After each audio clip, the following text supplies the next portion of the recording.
FF09 Pictures presents The Wolf Prince Audiobook. Chapter 1 The Promise. Once upon a time, as most fairy tales start, a king ruled over a vast kingdom.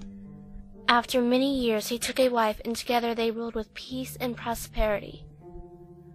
Then one day, a princess was born. The king and queen loved her so much.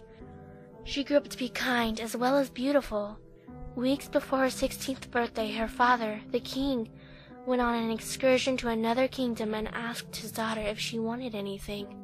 The king loved to spoil his only daughter with gifts, but the young princess never acted spoiled because of this. As the king left, the princess simply whispered that she wished only for her father's safe return. King Gast was on his return trip with his procession. The Blue Knights stopped the procession when they came to a bridge. Below the bridge, several feet down, was a raging cold river. The king, who was riding his chocobo, moved forward to see why they had stopped. Your Highness? The knight bowed his head to him. The bridge does not seem stable. I do not think it will be able to hold us all. Shane, do you think if we move one at a time, it will hold us? Possibly, sire, but it would be much safer if we find a different route. My daughter's birthday's in a few days. If we go around, we shall arrive late. Sung knew how much the king greatly cared for his daughter.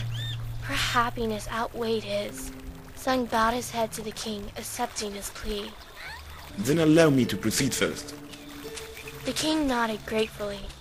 Sung carefully rode his chocobo across the rickety bridge. The entire procession watched him as he moved slowly. Once he was finally across, he waved back to everyone. Soon the procession began walking across one by one. When it came to the king's turn, his chocobo reluctantly stepped onto the bridge. King Gast became irritated at his pet's incompetence. The king urged his bird forward, but it was freezing every few steps. When King Gast made his bird move forward again, it refused, letting out a loud cry. Foolishly, the king forced the bird forward rather than calming the creature. In doing so, its foot plunged right through the bridge. Your Highness! The king's chocobo was now startled. It began thrashing, trying to get its leg up. In the process, it began shaking the bridge violently. The king tried his best to steady the shaken bird, but failed. Seconds later, there was a loud snap, and the bridge collapsed beneath them. The king and the bird fell down into the depths of the cold water below them. The groups on both sides of the gap stared in horror. Sung, after realizing what happened, snapped the reins of his bird, urging him down the path that would take them down to the river. Hurry! We must find the king! With that, the procession scrambled along to search for their king in the cold water. The king awoke to find himself in a nice warm bed, and his clothing clean and neatly folded on a chair. He was dressed in different clothing than his own. It was a material foreign to his own country, and the crest upon it none he had ever seen. Sitting up and looking around, he began to wonder where he was. He noticed that his side was bandaged, as well as his arm. He lifted his clothes, examining them. He also noticed that the neat stitching on his clothes, probably from holes he had received in his fall. The king saw a table covered in food and drink waiting for him. Approaching it, he stared, hungrier each second he moved toward the table. He was about to gather food onto a plate when he noticed that there was 2 plates, but curiously, only one set of silverware and a goblet. He wondered if someone would be joining him. As if on cue, the door to his room opened. And entered. The king nearly collapsing to the floor. Standing in the doorway was a black, wolf-like creature with sharp blue eyes. It was large and could easily be the size of a normal human if it stood on its back legs. Its fur came off its body like spikes. Its sharp claws clicked against the ground as it walked along the polished marble floor. It sat on the ground looking regal and defined. The eyes focused on the king, then with a slight bow of its head, it spoke. I see you are doing well. Your company will be quite pleased. How is this possible? I was out wandering the forest when I saw your body being pushed down the river. I jumped in and pulled you out. As I was pulling you free, your companions discovered me. At first, they were about to harm me, thinking I was about to devour you, but my servants came to my aid. They were skeptical at first, but I led them to my home where you reside now. They are comfortable and being well taken care of. No. How is it that you can speak? The wolf did not respond. Instead, he nodded over to the table of refreshments. He sat upon a seat in front of the plate with no silverware. He bent his head to pick up a pile of fruit with his teeth. The wolf placed it on his plate. He looked at the king, who was now standing, after picking himself off the floor, quite alarmed. Sit and eat. You have been unconscious for 2 days. My seamstress has repaired your clothing and cleaned them for you, as you noticed. Change back whenever you are ready. Forgive me for not changing sooner. A king in such garb in front of a... I say, kind wolf, are you the master of this fine place?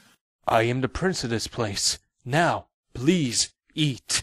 My servants have prepared the meal for us. The king sat and placed his food on his plate. He placed several of the fresh-looking fruit, some meat, cheese, and bread on his plate. Next, he poured water from a crystal pitcher into a crystal goblet. When he was done, he looked at the wolf.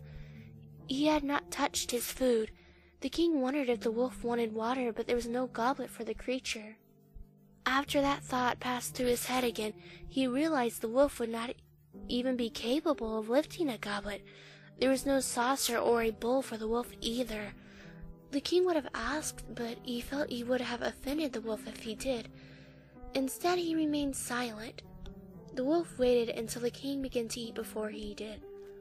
Once the king started, the wolf bent his head and politely ate. The king's eyes watched the wolf eat, stealing glances from his plate to see the wolf. He ate in such a manner that was dignified rather than animalistic. Had he been a human being, he would have been more likely to believe that he was a prince. Yet servants who served a beast seemed ludicrous. King Gast, however, kept his comments to himself. After all, this beast did save his life. Together they dined in silence. When they finished their meal, the wolf looked at the king. The king felt he needed to reward the beast with something. After all, if this creature did not save his life, he would be dead. I owe you my life. Do not say things which you do not mean. I detest liars. I must repay you for your heroism and your hospitality. You took in my entire company and shared your room and food with us. You saved me from when you could have easily overlooked me. Please, I must repay you. The wolf sat silently, pondering the king's request carefully. After a moment, he nodded once, agreeing to the king. The king smiled. What is it that you wish? Gold, jewels, fine silks? My kingdom has many lovely treasures. The wolf shook his head. The king felt foolish for even suggesting those material items. The wolf lived in such a fine palace that rivaled his own, if not was more luxurious. King Gast looked at the wolf, who spoke seriously. I have no need for those. However, what I want is this. The wolf stared directly at the king. When you return home, whether it is man or beast, whoever greets you first must return here to me forever. Servant, pet, knight, or lady. Whoever it is must return to my home. You may tell your traveling companions the promise, but they are not allowed to warn anyone who approaches you. His mouth hanging open, the king found the wolf's piercing blue eyes staring directly into his. He found himself nodding, afraid to say no. Those eyes were staring directly at him, and the king felt his body shiver. Satisfied with King Gast's response, the wolf nodded kindly to the king. You may leave when you are ready. I shall see you in 7 days to retrieve whoever greets you first.